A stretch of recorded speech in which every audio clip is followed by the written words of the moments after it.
En fin, estoy grabando. ¿Qué tal ahora sí? Buenos días, buenas tardes. Bueno, muchas gracias por vuestra asistencia, por supuesto. Bueno, como siempre, ponernos en contexto dónde estamos. Terminamos la semana pasada el tema 2, que lo habíamos dividido en dos. ¿Os acordáis un poco para tener contexto de todo lo que tenía que ver con Linux, distribuciones, SSH, forma de entrar, forma de acceder, par de claves, efectivamente. Correcto, sí, justo Gonzalo. Dos partes y bueno, a ver, a veces puede suceder que, o sea, lo de dividir las clases en dos partes no es idea mía, ¿vale? Simplemente que me gusta, está hecho así en el programa y entonces, pues, mira, a ver, mira Gonzalo, te he sorprendido a que sí. Pues sí, ya las he subido. ¿Qué te parece? Ya he subido esta clase, arte central. Y, no, y antes de este ya las... así que tema 3 ya está subida, que luego me conozco y se me olvida y además también es verdad que no me cuesta nada y así las tenéis más a mano vosotros, ¿vale? Bueno, sí, volviendo, perdonadme que me enrollo un montonazo, el tema uno era un tema de introducción, que vimos un poco los roles de administrador frente a cloud, algunos conceptos y algunas, digamos, cambios de mentalidades como mascotas y ganado, costes, el 982, todo ese rollo. Tema 2, todo lo que tenía que ver con, digamos, el sistema operativo y la forma de acceder a él, parte uno y parte 2. Y seguimos en la película de Linux. Y entonces hoy vamos a ver una guía de estudio de Bash, ¿vale? Os hago un buen spoiler. El que sepa de Bash, esto le va a parecer una tontería, ¿vale? El que no sepa de Bash, pues no le va a parecer una tontería y le va a parecer que es muchas cosas en poco tiempo. Entonces, os digo, nadie espera que en una asignatura, en una única asignatura de cuatrimestral, alguien sea experto en Bash, en PowerShell, en despliegue y automatización en la nube y la teoría, ¿vale? Pero sí que se va a pedir, evidentemente, conocimientos suficientes para hacer scripts en Bash, ¿vale? Con lo cual, sin más dilación, os cuento, hoy vamos a ver el tema, este es un tema de un día, el que lo sepa lo siento, porque el que sepa de Bash, lo siento, va a ser un rollo, porque no voy a contar nada súper, súper, súper nuevo para el que ya lo sepa. Y el que no lo sepa, pues bueno, pues es una buena oportunidad de empezar. ¿Cómo vamos a iterar sobre esta guía de estudio? Pues muy fácil. Después de este tema vienen unos casos prácticos. Esos casos prácticos pues van a ser pues, una instalación en Mongo, no me acuerdo muy bien, creo que hay por ahí un Apache o tal, en fin, hay dos o tres scripts que vamos a ver y que vamos a ver algunos fragmentos para entender cómo es la lógica de los scripts. Y luego también vamos a tener, por supuesto, la actividad uno y la actividad 2 van a tener que ver con Bash, ¿vale? Con lo cual va a haber oportunidad suficiente, efectivamente. Programación en Bash y es grupal. Eh, es que todavía no la he contado, pero sí, efectivamente, empezamos con una actividad grupal. Gonzalo, esto sí que es un buen spoiler. Sí, la semana que viene, bueno, si queréis la presento hoy y ya está. Bueno, si queréis la presento hoy. Ya sabéis el tema de los grupos, cómo está organizado. Y así os lo ha dicho creo que Javier Cubo, con lo cual, bueno, pues el tema de los grupos es estándar para todas las estas. Mira, pues lo que podemos hacer si queréis es, sí, sí, pues mira, vamos a hacer una cosa, voy a contar el tema 3 y vamos a introducir la actividad 1, como es grupal, y así ya vosotros podéis empezar cuanto antes, ¿vale? Aunque, bueno, sí. Venga. Bueno, pues el tema del contenido de hoy, vamos a ver un poco qué es la shell, algunos comandos habituales, frecuentes, no hay que sabérselos absolutamente todos, pero sí que hay que manejarse con la mayoría. Y luego ver algunos conceptos de scripts de Bash que, bueno, que al final es un poco, eh, a ver, es un poco iterar sobre lo mismo siempre, pues hacer pequeños fragmentos, etcétera. Vale, entonces, Gonzalo, no de nada, gracias a ti, hacemos eso y así es más cómodo para vosotros lo de la actividad uno, ¿vale? Bueno, los objetivos ya lo he contado y el planteamiento, pues el objetivo obviamente es cómo vamos a ser capaces de escribir o desarrollar un script sencillo que sea en Bash. Esto no os lo quiero decir nada, los conocimientos que tengáis en Bash, no se necesitan conocimientos para realizar los scripts. Todo es autocontenido y autosuficiente. Si alguien es un experto en Bash, pues oye, estupendo, que me ayude a corregir las actividades y ya está. Vale, es broma. Pero es verdad, claro, si ya tienes experiencia, has trabajado y tal, pues lo vas a tener más fácil. Pero si no, no hay ningún problema, ¿vale? Antes de hablar de Bash, creo que ya estuvimos hablando el otro día un poco de lo que era la shell, ¿vale? Pensemos que la shell está entre el usuario y el core del sistema operativo. Quiere decir que es ese intérprete de comandos que yo escribo, entonces la shell interpreta y ejecuta y entonces, a través del kernel, del núcleo del sistema operativo, pues vamos a tener acceso a la CPU, a la memoria, a todos los dispositivos, etcétera, etcétera, ¿vale? Quiere decir que es una especie de middleware que está ahí en medio y que mediante yo con mi terminal me puedo comunicar con ella y puedo lanzar comandos, ¿vale?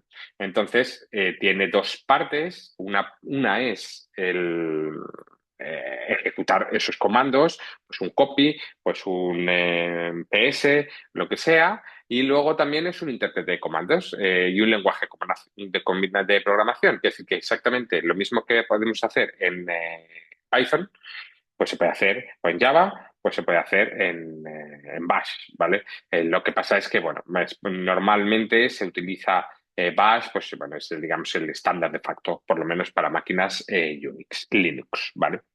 El tema de Bash, pues bueno, pues no es un tema, Bash es una shell que empezó hace mucho tiempo, no había nacido yo tampoco, que bueno, empezó en el 78 con Burn, que bueno, que hizo ese intérprete de comandos que venía ya en el Unix, ¿vale?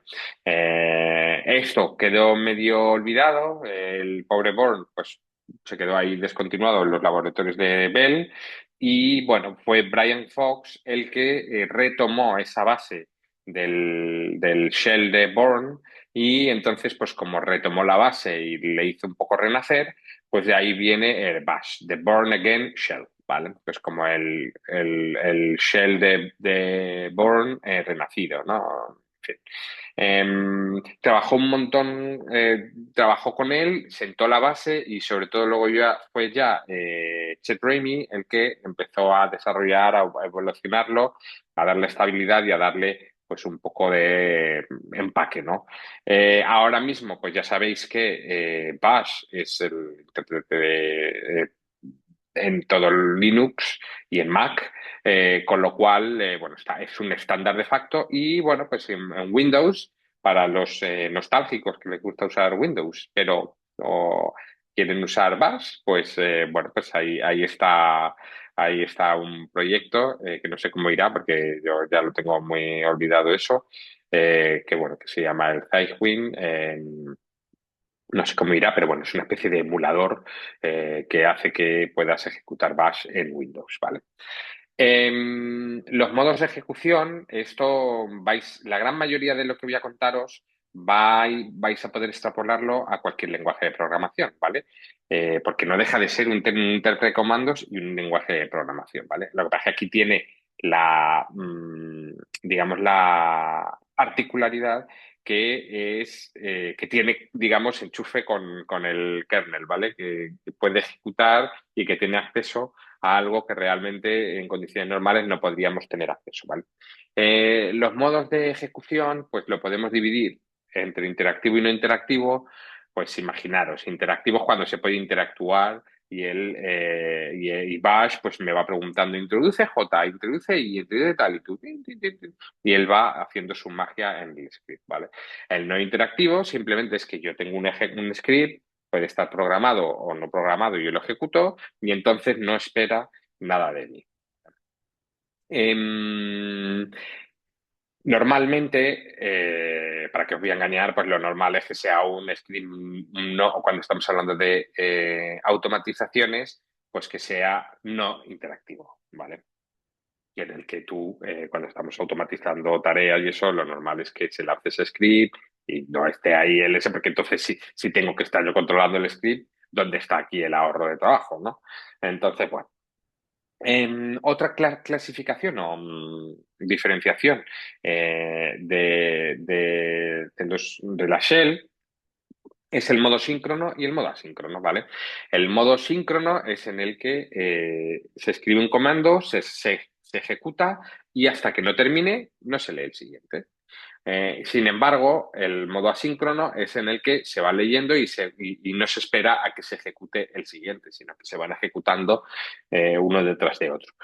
Evidentemente, dependiendo de qué situaciones, aquí sí que me va a interesar ejecutar uno o ejecutar otro. Va a haber veces que en las que yo, por ejemplo, si estoy, por ejemplo, creando una base de datos, pues yo creo que me interesa que esto sea un modo síncrono, porque primero tendré que crear el usuario, los permisos, yo qué sé, el levantar el servicio, no sé qué. Si estoy aquí en rollos de, venga, todo tal, pues puede ser que se levante el servicio, no esté creado el usuario, yo qué sé, ¿vale? Entonces, bueno, aquí sí que se puede utilizar, se puede tirar de los dos, ¿vale? El tema de las funciones, pues es exactamente igual que en cualquier lenguaje de programación. Ya sabéis que una subrutina, un fragmento de código funcional, pues es una función, ¿vale? O se puede llamar función, ¿vale? La finalidad de crear funciones, pues de nuevo es trabajar menos. Si yo tengo una función, crear usuarios, pues esa función crear usuarios la podría ejecutar en otros comandos eh, o podría estar todo el rato reutilizando para cualquier otro script, pues de un MongoDB o un PHP o lo que sea, ¿vale? Con lo cual las funciones, obviamente, igual que en cualquier lenguaje, primero la tienes que declarar y luego tienes que invocarla. Eh, los parámetros, pues los parámetros vienen a ser un poco lo de siempre, ¿vale? Un parámetro pues puede almacenar una serie de valores y nosotros vamos a poder rescatar esos parámetros a partir de los nombres de esos valores, ¿vale?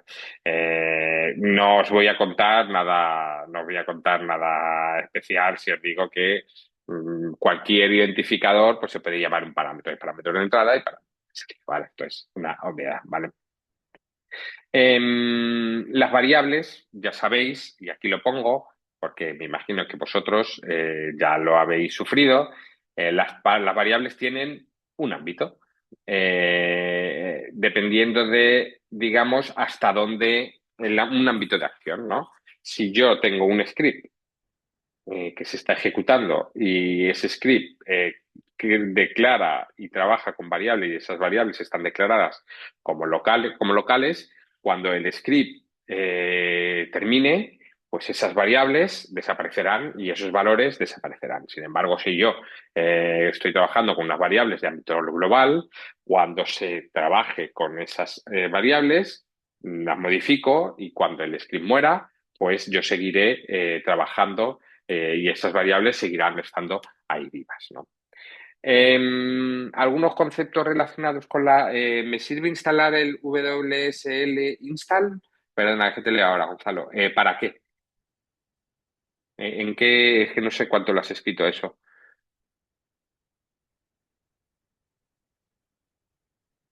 Ah, para usar Bash, ¿en dónde? ¿En Windows?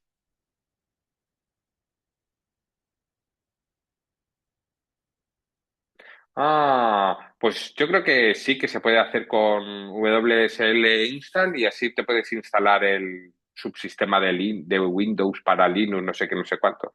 Creo que sí. Eh, a ver, es muy malito, sí, también puedes usar Git Bash.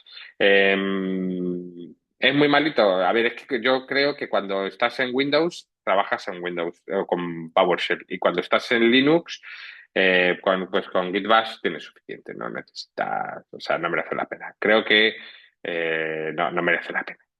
Te va a dar la misma experiencia que te ha dicho Carlos también lo de Git Bash, si tú lo tienes, perfecto, te va a dar la misma experiencia y no te va a aportar decir, hombre, me da diferencia con el WS. Nada, eh, cada uno tiene sus gustos y oye, hay gente que a mí me gusta mucho PowerShell, ya lo veremos pues en el tema 7 8 por ahí, 6, 7. Me mola mucho, pero no sé, depende de para qué, pues uno viene bien y otro viene, o sea, puedes usar Bash o puedes usar PowerShell, depende de para qué viene mejor. Gracias a ti. Bueno, dicho esto, algunos conceptos que tienen que ver con Bash, bueno, pues el POSIX es una especie de manual de interacción software-sistema operativo. ¿Vale? Al final es esa interface de Unix que te cuenta y te define todos los estándares de comunicación y de interactuación. ¿Vale?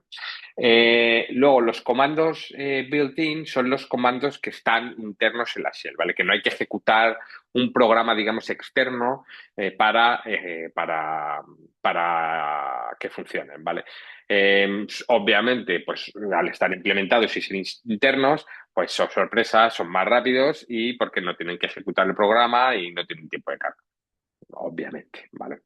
El Job Control, pues es algo que vamos a gestionar tanto en Windows como en Linux. Los jobs hay que controlarlos. Ya sabéis que los jobs, ya no estoy hablando de Jenkins, tengo unos jobs declarados en Jenkins, no, estamos hablando de los jobs, de los procesos, los trabajos que están en el sistema operativo. Pues normalmente vamos a tener o vamos a querer o necesitar, pues pararlos, terminarlos, suspenderlos, actualizarlos y eso vamos a ver cómo se gestiona.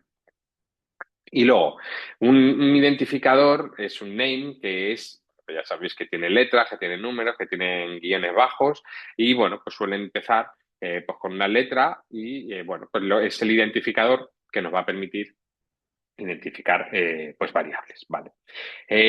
Todos los procesos o todos los jobs que tienen que ver con algo, pues pertenecen a lo que se llama un process group. Es un conjunto de procesos, un conjunto de jobs que tienen el mismo identificador, ¿vale?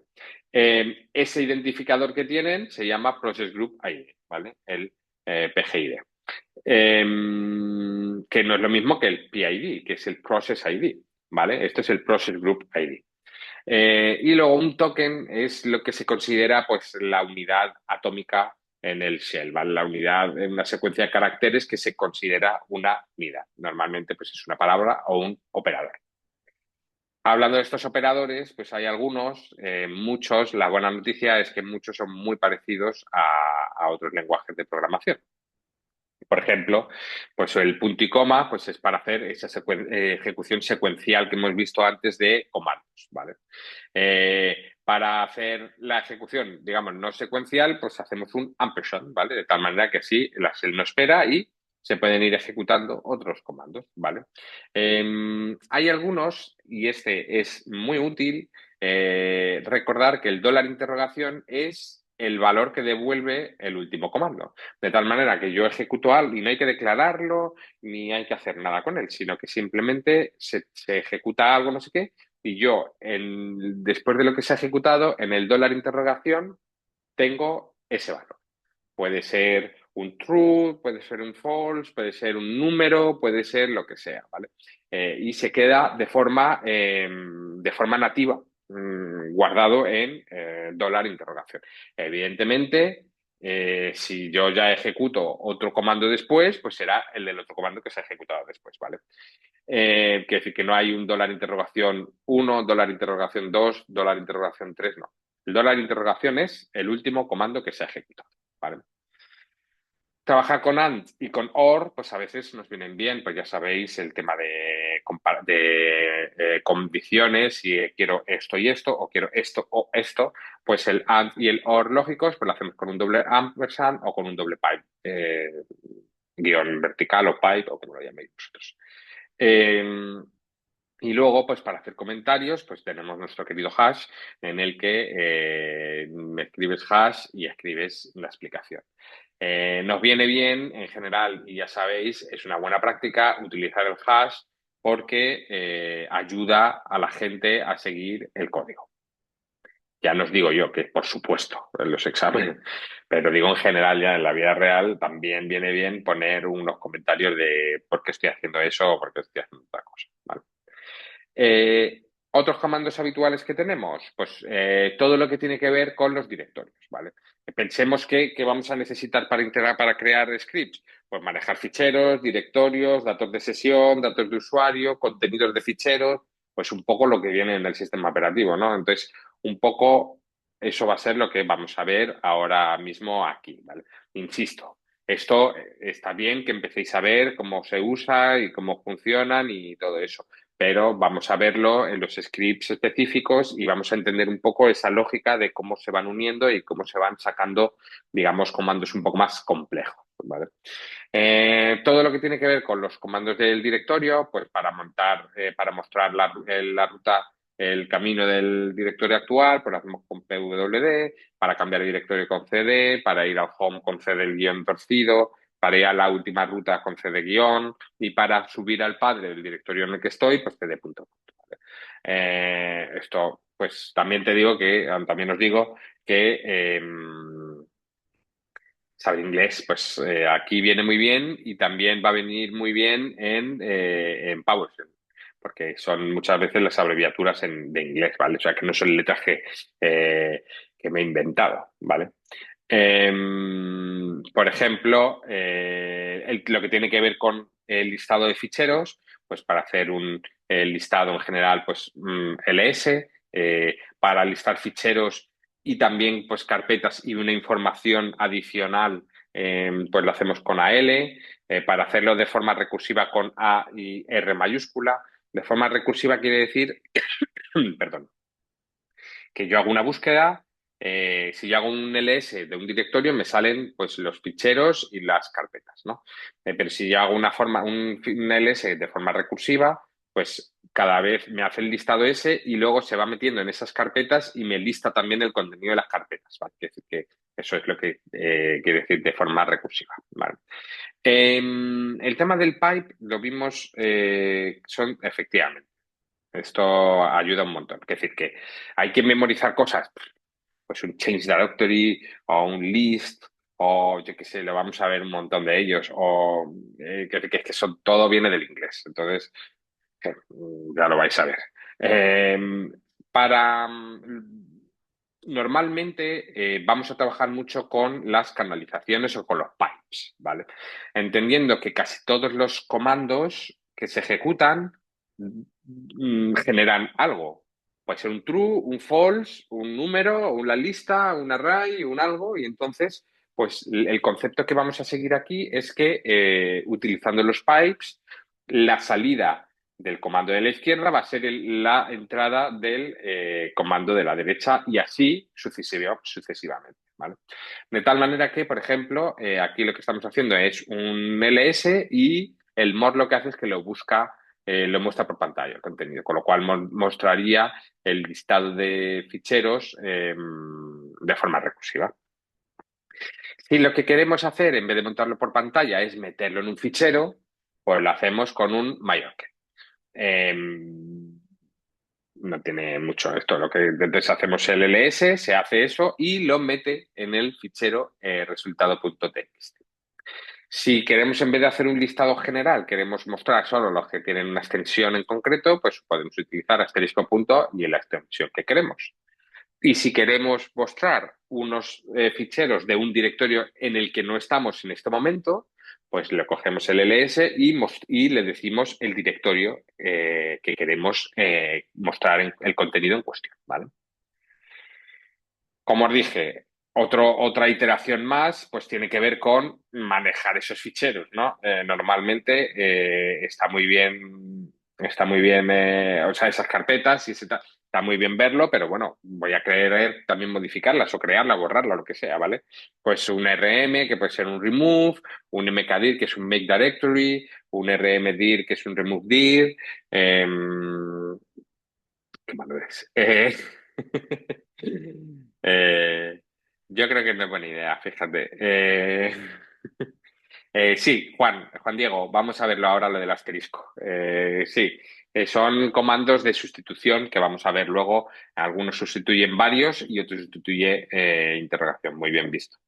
Entonces, si queremos crear un fichero, pues lo hacemos con un touch y la ruta completa, con RM el nombre del fichero o con RM de forma recursiva para que los ficheros y los ficheros que están dentro de los directorios de esa carpeta, de ese directorio, para crear el directorio pues con mkdir, para remove el directorio con rmdir y el nombre de la carpeta. eh, y es inglés, ¿vale? El tema de los archivos comprimidos, pues bueno, ya sabéis que se usa bastante, pero es exactamente igual que en todos los lenguajes, en todos los sistemas operativos, ¿vale? Pues podemos usar el zip, unzip o el tar, ¿vale? Puedes, si quieres tipear o si quieres destipear. Esto y le das la ruta, esto no tiene ningún misterio. Eh, si queremos mostrar ya el contenido, los hemos creado, los hemos borrado, los hemos listado, los hemos hecho, eh, y lo que queremos es eh, visualizar el contenido de los ficheros, pues lo podemos hacer, por ejemplo, con LES, ¿vale? Solo en modo lectura, pues hacemos un LES, sobre todo para logs nos viene muy bien, ¿vale? Si lo que queremos es mostrar hacer una especie de link con el contenido del fichero a la pantalla, pues lo hacemos un cat. Y luego ya tenemos el tail, ¿vale? Pues ya sabéis lo que es un tail, que es el rabo, ¿no? Pues el tail, fichero, y le damos el nombre del fichero, pues nos va a mostrar pues, el final del fichero, ¿no? Por defecto son 10 líneas. Si queremos modificar eso, pues podemos poner el -5 o el -10, el -10 no, porque es por defecto, -2, el -50, y entonces nos mostraría las últimas X líneas de ese fichero, ¿vale? Luego, si lo que queremos es que se quede enganchado, hagamos ese link y se quede como enganchado y cuando se escriba en ese fichero log aparezca automáticamente, pues lo hacemos con el "-f", ¿vale? De tal manera que siempre, en este caso, con tail-f y el nombre del fichero, nos va a mostrar siempre las últimas 10 líneas de ese fichero y se va a ir actualizando si nosotros vamos a metemos nuevo contenido en ese log, ¿vale? El head es lo contrario del tail, ¿vale? La cabeza y el rabo. Pues entonces el head nos va a mostrar las 10 primeras líneas del fichero. Exactamente igual, si queremos solo las 5, pues sería un head -5 y ya está, ¿vale? Esto es muy fácil. El comando mv sirve para mover de un directorio a otro, pero si se usa en el mismo directorio funciona como un rename. Sí, efectivamente. Efectivamente, gracias. Muy buena observación, porque no sé si creo que ahora hablamos de copy y eso, pero sí, gracias. Oye, mira, cómo me lee aquí el este. Copiar contenido de un directorio a otro, pues es con los permisos, los permisos quiere decir con el árbol de permisos que tenga ese directorio, ¿vale? Ese contenido del directorio. Le damos la ruta origen y la ruta destino y nos copia el contenido, ¿vale? Para ver el espacio que hay ocupado, pues DU, que es Disk Usage, ya sabéis, esto es inglés. Si queremos ver que se vea cuánto ocupa cada fichero, pues lo podemos hacer con el SH con el asterisco. Y para saber qué nombre de usuario está el nombre de usuario con el que estoy ejecutando, un whoami, ¿vale? Esto no tiene tampoco una dificultad extrema y bueno, es un poco ver pues un copy CP, un deu disusage, whoami, no, ni lo han abreviado, o sea, esto es así. Evidentemente, el tema de la línea de comando está muy bien, pero va a haber algún momento en el que vamos a necesitar editar un fichero y tener una minimísima interfaz gráfica, ¿vale? Aunque sea una manera de buscar y una manera de, yo qué sé, de guardar y de pasar de página, lo que sea, ¿vale? Entonces, para eso se usan editores, ¿vale? Pues el Vim, el Nano, el Pico, pues hay muchos, ¿vale? Aquí está el Nano y bueno, digamos que no es una interfaz súper guay, pero bueno, al menos hay algo ahí, ¿sabes? Y puedo ir dándole ahí a una tecla y otra y me lo justifica y me voy a la página de delante o a la de detrás o lo que sea, ¿vale? No es un... Sí, efectivamente, no, hay miles. O sea, yo, bueno, con el Nano para mí es suficiente porque en general no soy mucho de editar ficheros a mano, la verdad. Me parece un poco duro eso para la salud mental. En fin. El tema de redireccionar, tenemos dos maneras. Lo hemos visto antes un poco muy por encima. La primera manera de redireccionar, pues es redireccionando a un fichero, ¿no?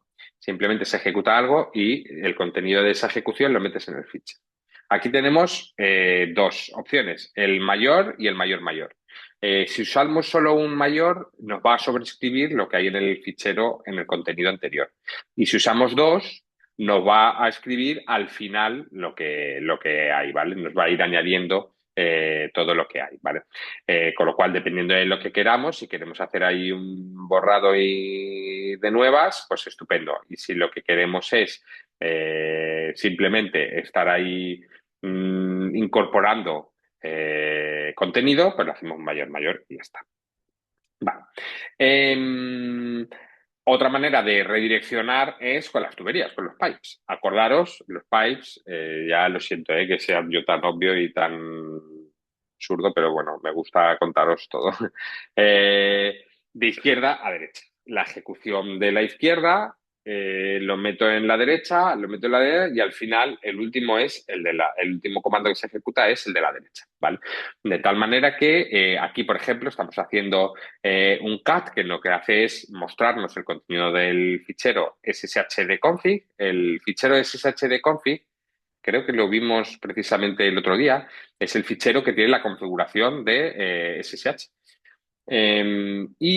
Bueno, pues lo que vamos a hacer es quitar las que no tienen, quitar las líneas que tienen hash, quiere decir que nos quita las líneas que no tienen no comentadas, y el sort lo que hace es que nos las ordena alfabéticamente. Y el unique es que nos quita los duplicados, ¿vale? Con lo cual va. Imaginaros, primero entra una colección del cat y sale todo eso, luego el grep nos hace ese filtrado, luego el sort y luego el unique, y entonces va minando y al final de la ejecución lo que nos sale es el resultado de haber pasado por todos los saltos eh, filtrando o cogiendo la entrada y haciendo otro comando, ¿vale? Menos frecuente es leer de un fichero y entregarlo a la entrega de estándar a CAD, ¿vale? Como podría ser esto, que lo que hace es la entrada estándar y lo muestra por pantalla, ¿vale? No es tan frecuente el usar el menor key. Creo que lo comentamos muy rápidamente el otro día. Sudo al final es fundamental. Es fundamental porque, aparte de que, bueno, ya sabéis un poco mucho para qué se usa, ¿no? Digamos que es un poco para elevar privilegios, pues esto tiene un contexto. Evidentemente, ya sabéis la premisa de que en seguridad tiene que cundir la máxima de trabajar con los mínimos permisos necesarios, ¿no? Y entonces no es, bueno, te doy esto por si acaso y así, bueno, tal. No. Seguridad informática, siempre los mínimos suficientes para poder trabajar. Y entonces, ¿qué es lo que pasa? Que a veces tenemos que hacer tareas de administración eh, lo normal, vamos, lo normal. Lo que se hace es que yo no estoy aquí con mi usuario todopoderoso ejecutando ahí cosas a muerte. ¿Vale? Porque ya sabéis que super privilegios es super responsabilidad y da lugar a super errores. Entonces, bueno, pues normalmente Pues cuando quiero ejecutar un comando que necesita un privilegio especial, pues lo utilizo con sudo. ¿Qué ventaja me da? Primero, que estoy seguro que se ejecuta con el sudo. Y segundo, que hay un fichero sudoers que es donde dice qué va a poder hacer los usuarios y los grupos que van a poder ejecutar. Es decir, que no es decir va a poder absolutamente hacer todo, sino que tú también puedes parametrizarlo. Y además también te va a dar una trazabilidad de qué se ha hecho y quién lo ha hecho. ¿Vale? Para ejecutar el fichero sudoers se hace con sudo, con lo cual, pero con bisudo, perdón. Pero curiosamente para ejecutar bisudo, pues necesitas sudo, con lo cual tendrías sudo bisudo. Pero bueno, en fin, perdón, por esta, es así de horrible. Efectivamente, lo dice aquí muy bien Keller. Una mala práctica es hacerlo todo con root. Es que, efectivamente, incluso en Windows o en Mac o en cualquier sistema operativo, si tú no necesitas todos los privilegios y es un perfil más de usuario, no necesitas estar trabajando con un usuario administrador. Porque si el equipo se compromete, pues es más fácil que la líen más gorda si tu usuario es administrador a que si no. Entonces, es simplemente un tema de mitigación de riesgos. Las variables de entorno, es conocerlo, por supuestísimo, no hay que saberse todas las variables de entorno, nadie se las sabe. Pero bueno, que sepáis que simplemente son unas variables que tienen como buena variable, está con un identificador y que, bueno, pues que tienen datos que tienen que ver con el funcionamiento del sistema operativo. Pues, por ejemplo, cuál es el home, cuál es el usuario, yo qué sé, qué versión de SSH se está utilizando con qué puerto. Son variables de entorno que en algún momento dado, pues nosotros podríamos necesitar utilizar, ¿vale? Entonces, bueno, que sepáis que si nosotros escribimos env, env, environment, pues nos van a salir el listado de las variables de entorno, ¿vale? Bien. Esto sí que es interesante. Bueno, lo otro también, ¿eh? Pero esto me gusta bastante porque lo vamos a usar, ¿vale? HereDocs, ¿vale? Cuando, os lo he dicho antes, cuando nosotros vamos a administrar y vamos a crear, imaginaros que vamos a automatizar el SSH, ¿no? Lo que hicimos el otro día, que será instalarlo, no sé qué, modificar, y uno de los pasos que había era modificar el fichero sshd-config, ¿no? Vale. Es muy frecuente que en el entorno de Linux las instalaciones se configuren con un fichero de configuración. Y entonces esos ficheros de configuración es un TXT prácticamente, que es texto que tiene una estructura. Entonces, HereDocs nos va a permitir precisamente crear esos bloques de texto y meterlos directamente en el fichero con los saltos de página, si le hemos puesto un tabulador, si le hemos puesto... Quiere decir que escribimos algo con un espacio, con un intro, con un tabulador, no sé qué, lo metemos dentro de un HereDoc y nos lo va a meter en el fichero que le digamos tal cual. Va a respetar toda la indentación, etcétera, etcétera. Es para meter bloques de código que vamos a meter en ficheros o en un programa externo, ¿vale? Esto vamos a verlo, lo estamos viendo ahora mismo, pero lo vamos a ver más veces, ¿vale? Multilínea. Efectivamente, esa es la clave. Multilínea, imaginaros un fichero de configuración de la base de datos, ¿vale? Que tiene el usuario, la ruta, la contraseña, el no sé qué, todo eso, y cada uno es una línea. Y tú podrías coger eso, rellenarlo y podrías distribuirlo y se podría gestionar de esa manera, ¿vale? Este HereDocs es súper útil y lo vamos a ver varias veces y de hecho vamos a trabajar con ello porque creo que la semana que viene vamos a verlo expresamente cómo funciona, ¿vale? El tema de las expresiones, pues funciona exactamente igual que cualquier lenguaje de programación. Test, ya sabéis que evalúa en CMD y PowerShell yo uso harto. No. Bueno, pues mejor, vamos, no tienes que saber, pero ya verás cómo te va a gustar, Fernando, Gonzalo. Ya verás cómo te va a gustar. o sea, no es necesario y vas a ver, creo que te va a gustar Bash, ¿vale? Sobre todo para scripts y para distribución de configuraciones y eso, bueno, creo que el potencial es bastante guay. El tema de test, bueno, pues tienes una condición y si se cumple, pues ya está. Y si no se cumple, pues true y si no se cumple, false, ¿vale?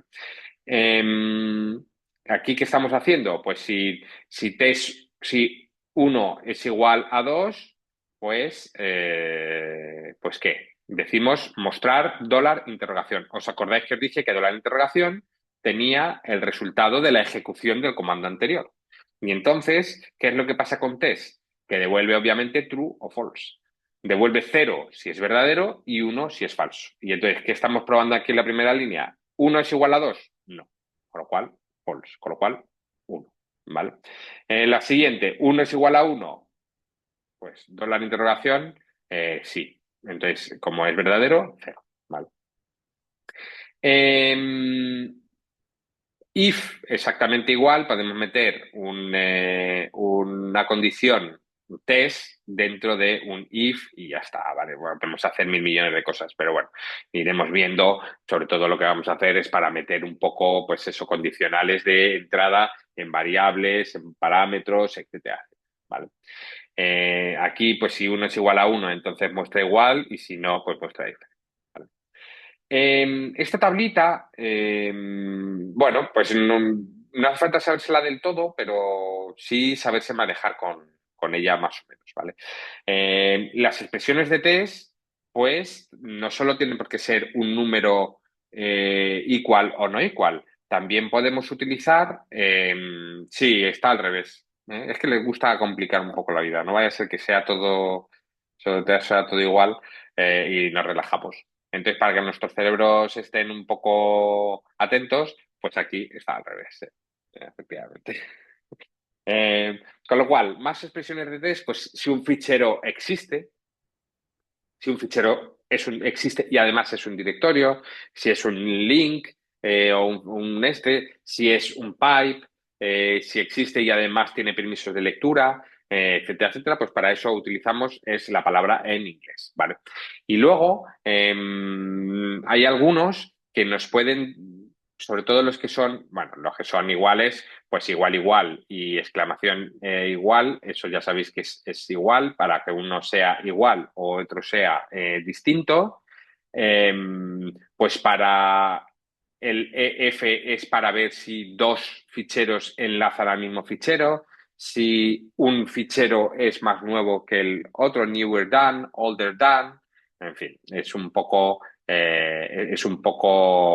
inglés, ¿vale?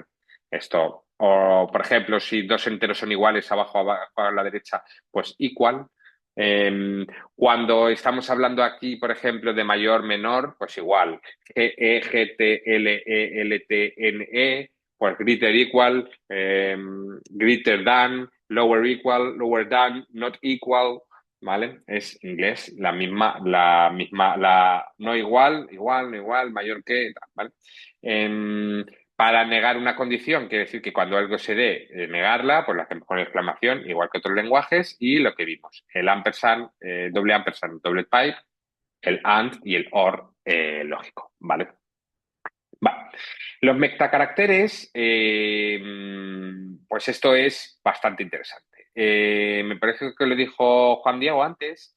Los metacaracteres, como en este momento pusimos un asterisco, por ejemplo, cuando estábamos haciendo un copy o no sé qué, pues los metacaracteres son sustitutivos de algo, ¿no? Entonces, por ejemplo, un asterisco pues es un sustitutivo de 0 a n caracteres. Por ejemplo, si yo tengo en la columna de la derecha del todo es mi listado de ficheros.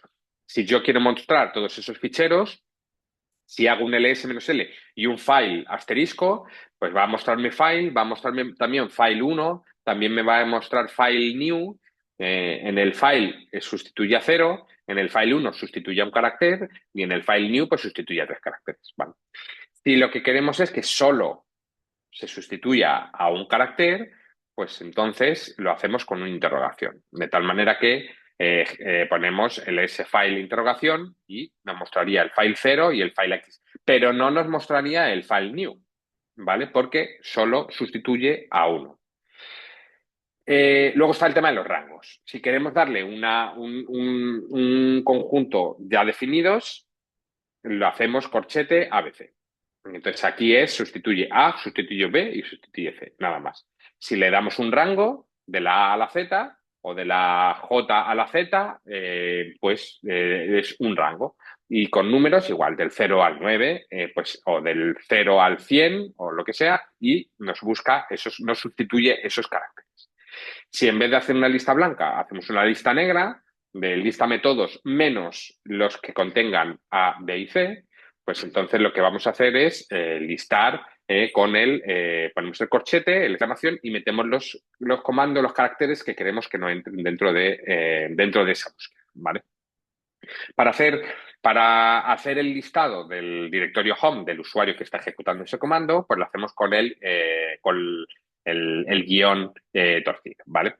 Bueno, para el directorio de trabajo ya lo hemos visto y el trabajo anterior ya lo hemos visto también, el guión torcido más y el guión torcido menos, ¿vale? Entonces son exactamente los mismos. Eh, Estamos ahora, si nos referimos solo para texto, ¿vale? Porque los caracteres los metacaracteres que hemos visto es para los nombres de los ficheros, por eso era file 1, file n, file new. Si queremos utilizar el expansion solo para los nombres, solo para el texto, podemos utilizar, en vez de con corchetes, lo hacemos con las llaves estas. Y ahí metemos la colección de para los brace expansion que queremos incluir. En este caso estamos haciendo el echo rule y nos va a incluir la colección de la A1, A2, A3 y B1, C1, C2, ¿vale? Igual que la otra, podemos hacer rangos. Podemos hacer el rule y que nos va sustituyendo por el 1, el 2, el 3, hasta el 5, ¿vale? Es exactamente igual. Los bucles, pues sí, exactamente igual. Ya sabéis cómo es el mundo del for.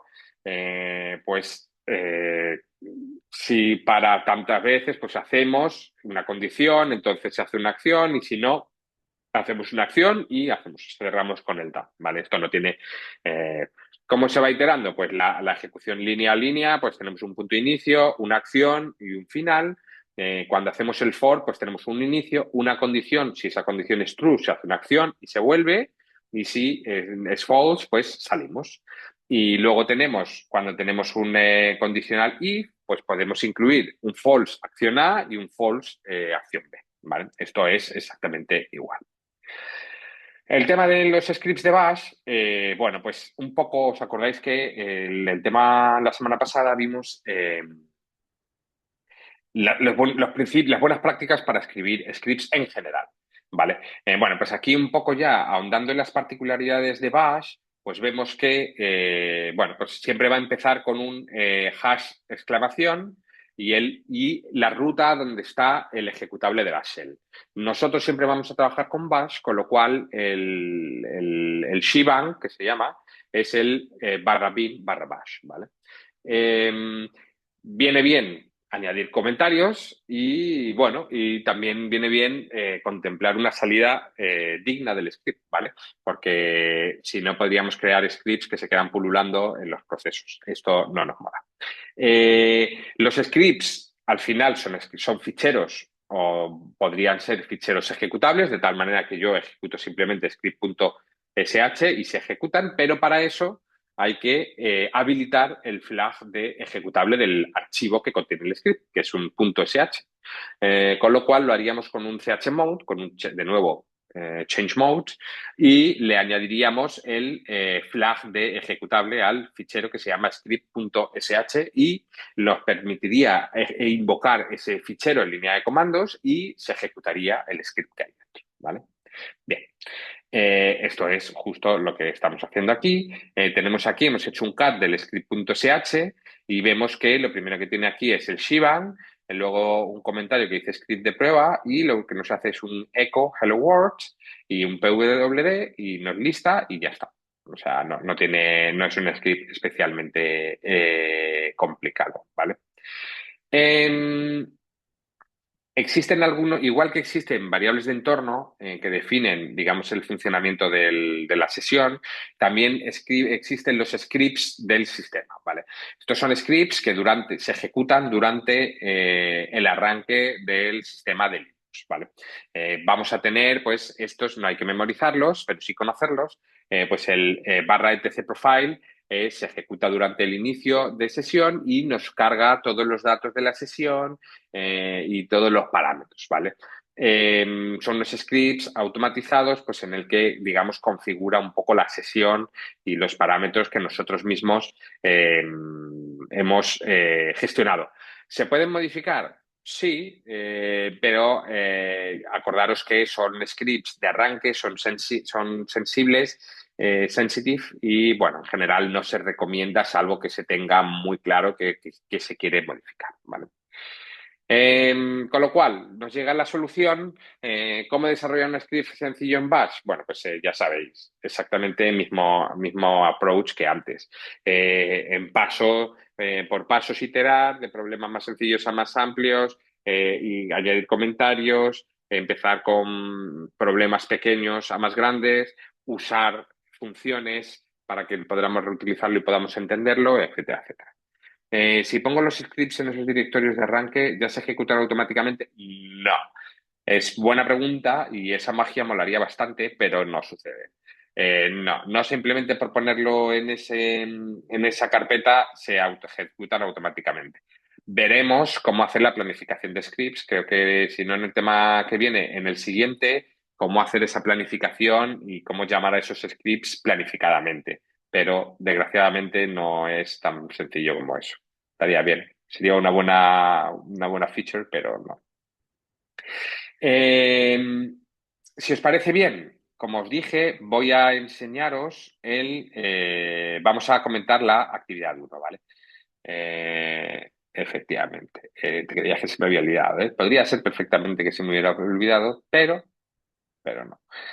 A ver, documentación, actividades, ¿qué tal? Actividades. Va. Bueno, eh, vamos a ver. Vale, vamos a ver. Que comparta la pantalla y entonces vamos viendo. Vale, estáis viendo la actividad, ¿vale? No voy a hacer más que leer la actividad que tenéis en el campus, ¿vale? Bueno, pone actividad. Espérate que no veo el chat, por si me escribís algo. Vale. Bueno, ya sabéis, el objetivo es familiarizarse un poco con Bash, ¿vale? Sabéis que tenéis que formar los grupos, bueno, los grupos ya están formados y tenéis que colaborar todos de forma activa, ¿vale? Primer paso, colaborar de forma activa. Es una actividad global, o sea, grupal, obligatoriamente grupal, ¿vale? Porque se quiere precisamente se quiere fomentar el trabajo en equipo y el ser capaces de crear sesiones de trabajo y dividir el trabajo. Se puede repartir como se quiera, efectivamente. Eso era lo siguiente que iba a decir. Es un trabajo grupal, pero se presenta de forma individual. Quiere decir, tenéis que llegar a un equipo, el equipo tenéis que llegar a un entregable y ese mismo entregable lo tenéis que entregar todos, por separado. ¿Vale? Es importante eso, porque si no se entrega, no se puede calificar lo que no se ha entregado, ¿vale? En el campus, físicamente. Con lo cual, recordad la entrega del script, de los scripts, ¿vale? Leemos. El primero, son 4, 5, 1, 2, 3, 4, son 5 scripts muy sencillos. ¿Vale? Escribir un script de Bash en Bash que acepte una ruta a un fichero o un directorio e imprima por pantalla si es un fichero normal, un directorio u otro tipo de fichero. ¿Vale? Finalmente, el script ejecuta el comando ls. ¿Vale? Con lo cual, aquí el script me pide la ruta. Yo le meto la ruta. El script lee la ruta y me dice lo que pone expresamente ahí. Si es un fichero normal, si es un directorio o cualquier otro equipo, o cualquier otro grupo. No me estéis mirando ahí ifs de es un enlace, es un socket, es un no sé qué. No. Fichero normal, directorio o tipo de, u cualquier otro u otros. ¿Vale? Esto ya yo ya no puedo comentar nada de cómo se gestiona, lo siento.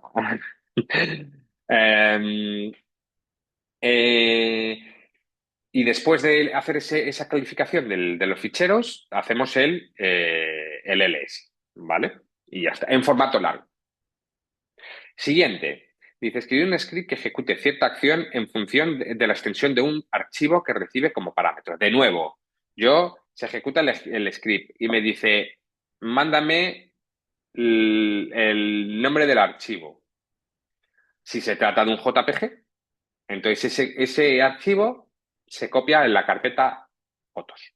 Y si no, se le dice, no es un JPG y no hace nada más. Hasta luego. ¿Vale? Siguiente. Escribir un script que imprima en este orden y en líneas diferentes. El nombre del script que se está ejecutando. Vale. El número de argumentos que se ha pasado el script. El primer y segundo argumentos, ambos en la misma línea. Y si hay más de dos, los argumentos a partir del tercero. ¿Vale? Estos tenéis que hacer un mínimo trabajo de investigación y ver que hay algunas variables que almacenan gran parte de esos datos. ¿Vale? Pero tenéis que hacer un mínimo de trabajo de investigación. Muy mínimo porque es muy fácil.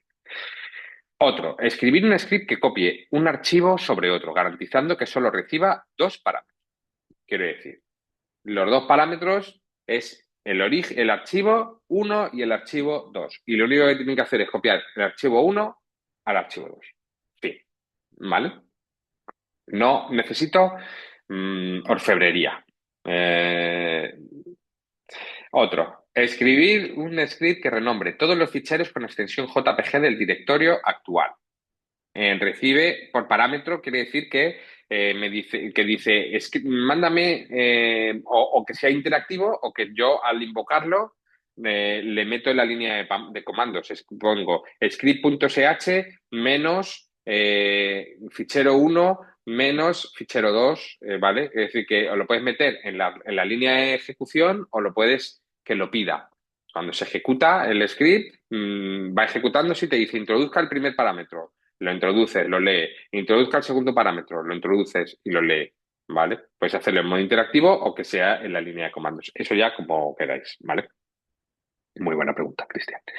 Un script que renombre todos los ficheros con extensión JPG del directorio actual, añadiendo un prefijo con la fecha en formato año, mes, día. Por ejemplo, un fichero con nombre imagen 1 tal pasaría a llamarse 2020-04-13 si el script se ejecuta tal. Va. Con lo cual, lo que hace ese script es que hace un listado del directorio actual. Se queda con los JPGs y los JPGs me los renombra en formato fecha larga, es decir, que es año, mes, día, fecha americana, tipo formato americano, guión, nombre original que tenía, ¿vale? Y ya está. Y al resto no los toca, ni los borra ni nada, ¿vale? Eh, Leo, extensión y formato, 5 ficheros, uno por script, idealmente tal. Vale, os leo, a ver. Duan, ¿debe enviarse algún documento con screenshot de vale, justo te lo voy a decir ahora mismo. ¿Qué hay que enviar? Una carpeta, cada uno, acordaros que cada uno tiene que entregar, aunque sea lo mismo que sus compañeros de grupo, tienen que entregarlo. Y que sea 1.sh, 2.sh, 3.sh, 4. Por favor, no me pongáis nombres horribles, ¿vale? 1.sh, 2.sh, 3.sh, ¿cuántos son? 5, pues de 1, 2, 3, 4, 5. 1sh, 2sh, 3sh, tal, ¿vale? Y el script tiene que tener el código, ¿vale? Ni más ni menos. Lo que dice Duban, algún screenshot, no sé qué, no me hace falta screenshots ni nada, pero se agradece a la vista que me pongáis en el lateral un comentario, ¿no? En el código, me pongáis un código en un comentario, aquí lo que estoy haciendo es esto, aquí lo que estoy haciendo es esto y aquí estoy esto. Pero no hace falta que me invitáis más tiempo en ponerme los comentarios en todo el rollo este, ¿vale? Los criterios de calificación, esto espero que te haya contestado la duda. Los criterios, este criterio 1, criterio 2, criterio 3 es funcione y que esté bien hecho, es la suma, ¿vale? En Script 2 usa un directorio fuera de la carpeta que crearemos. Creería que también usted la tendría que para que ejecute bien, ¿no? Hay que hacer algunas asunciones. Es una buena pregunta, pero aquí hay que hacer algunas asunciones. Estamos hablando de en el Script 2 extensión de un archivo que recibe como parámetro. Si se trata de un JPG, copiar dicho archivo en la carpeta fotos. Asumimos que la carpeta fotos está hecha, que está creada. Aunque no tenemos por qué asumirlo y lo que podemos hacer es pues un mkdir y creamos el directorio fotos y nos aseguramos, ¿vale? Porque que aquí me vale todo, ¿vale? Yo no voy a estar con la lupa diciendo cada uno asume lo que dice en el enunciado. Con que funcione, esté bien estructurado y todo, me vale y me es suficiente. ¿Vale? ¿Preguntas? ¿Alguna duda?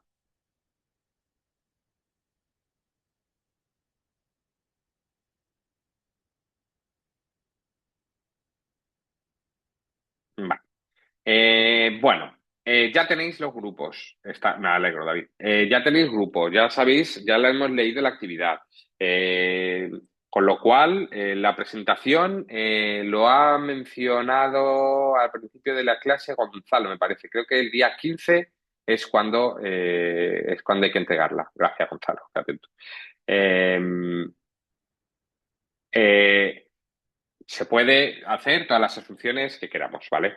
Esto sí funciona, pero de verdad, el informe de la actividad, no, bueno, el informe que decir que el grupo que lo habéis hecho, claro, eso sí, claro, eso es para todas las actividades grupales, pues el grupo que lo componéis y si lo habéis conseguido hacer todos, o si hay alguien que no ha contestado, pues ponéis que el grupo lo conformamos estas cuatro personas y este cinco, pues no lo ha hecho porque no ha querido, porque no está o porque lo que sea, ¿vale?